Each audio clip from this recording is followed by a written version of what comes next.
ang buong arkipelago ng Pilipinas ay pag-aari ng iisang pamilya lamang? Kalokohan! Paano nila naging pag-aari ang Pilipinas? Bakit sa napakahabang panahong lumipas ay ngayon lang lumitaw ang pamilyang ito? Baka naman ito'y gawa-gawang kwento lamang ng ilan upang linlangin at pagsamantalahan ng publiko para sa pansariling kapakinabangan. Ilan lamang ito sa mga tanong at duda sa tuwing maririnig ang kwentong ito. Pero sabi nga, pag may tanong at duda, may dahilan upang magsiyasat.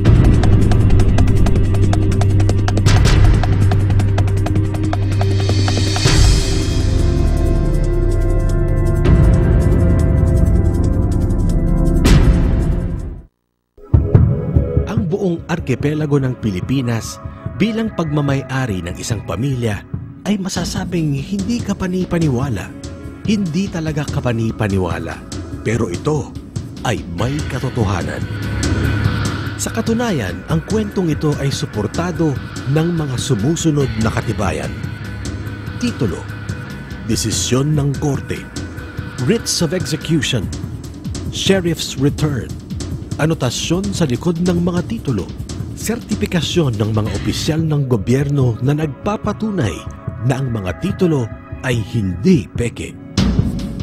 Ang 21 volume ng mga dokumentaryong ito ng korte na nagpatibay sa kwento ay hindi maaaring palsipikahin.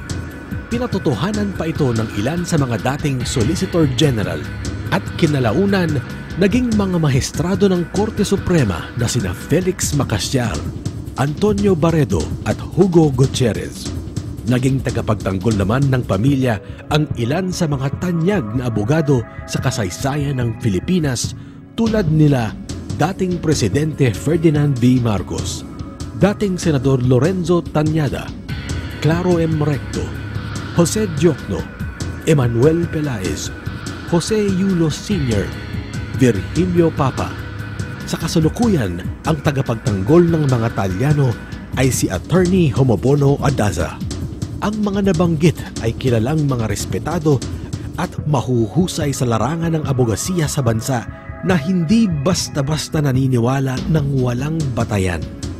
Maaaring ang kwentong ito ay babago sa takbo ng kasaysayan na nakatala sa mga libro kung saan namamayani ang bersyon na tayo ay nadiskubre lamang ng mga dayuhan.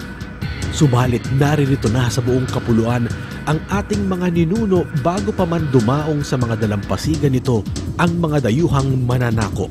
At sila ay pinamunuan ng isang pamilya na ngayon ay sinasabing may-ari ng Pilipinas. Sila ang mga angkan ng Cagayan Talyano. Nakasalukuyang kinakatawan ng tagapamanang si Prince Julian Morden Talyano. Pero teka, papaano ba nagsimula ang kwentong ito?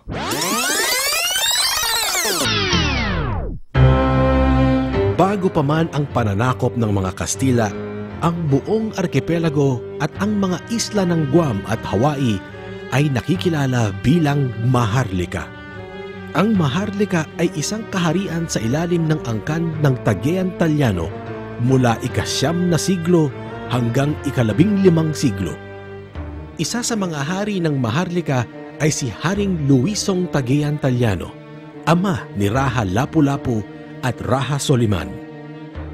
Tulad ng iba pang kaharian, ang mga lupain ng mga hari at pamilya nito ay pinapasa at pinamamahagi sa mga kasunod na henerasyon ng kanilang angkan.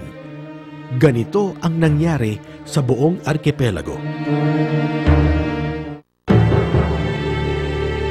Nang sakupin ng mga Kastila ang arkipelago, naging malawakan ang pangangamkam ng lupa kasabay ang pagpataw ng mataas na buwis. Dahil dito, ang mga tagapamana ni Haring Luisong Cagayan Talyano ay umapila sa reyna ng Espanya laban sa pangangabuso ng mga Kastila. Bilang tugon, iniutos ni King Philip na ibalik ang pag-aari ng buong arkipelago sa angkan ng Cagayan Talyano.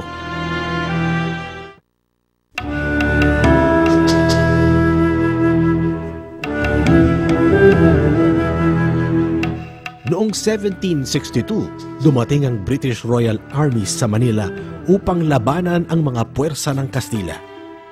Noong 1764, natalo ng mga Briton ang mga Kastila. Ang British government ay nag-issue ng Royal Decree Protocol 01-4 batay sa mga batas ng West Indies na nag-amenda sa karapatang ari ni Haring Philip ng Espanya sa Pilipinas at iginawad ang karapatang ari ng arkipelago sa mga angkan ng Cagayan-Taliano. Ito ay kinilala ng Espanya pagkatapos ng kasunduang pangkapayapaan sa pagitan ng mga royal government ng Espanya at Bretanya. Nang matalo ng Estados Unidos ang Espanya sa Battle of Manila Bay, tinapos ng dalawang bansa ang digmaan sa pamamagitan ng pagpirma ng isang kasunduang nakilala bilang Treaty of Paris, kung saan ipinagbili ng Espanya ang Pilipinas sa halagang $20 million.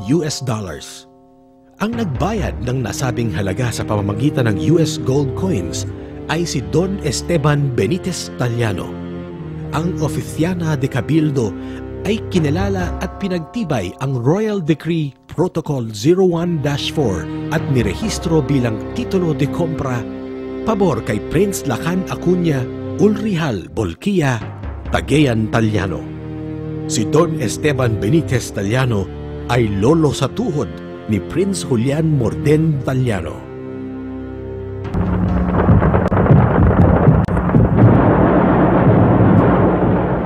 Sa ilalim ng gobyernong Amerikano, ang pag-aari ng angkan ng Taliano ay pinagtibay pa nang ipasa ang Act No. 496 na nagtransforma sa titulo de compra bilang Torrens Title. Sa bisa nito, kinilala ang titulo ng mga Taliano bilang Original Certificate of Title or OCT 01-4 noong 3 ng Oktubre 1904. Ang Torrens Title ay hindi maaaring kansilahin kahit lumipas ang milyong-milyong taon.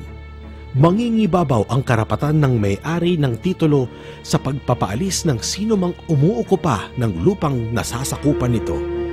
At ang Torrens Title ay hindi maaaring talunin ng anuman o sino mang may titulo. Sa Pilipinas, walang titulo ang inisyu bago pa ang OCT 01-4.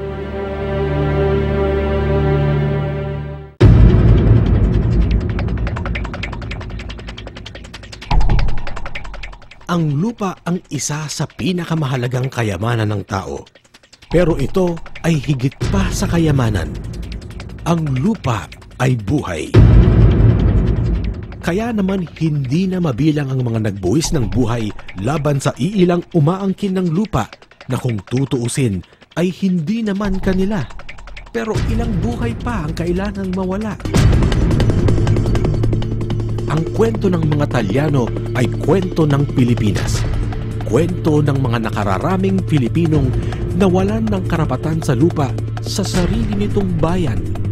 Ipinagtatanggol ng mga Taliano hindi para sa sariling interes lamang.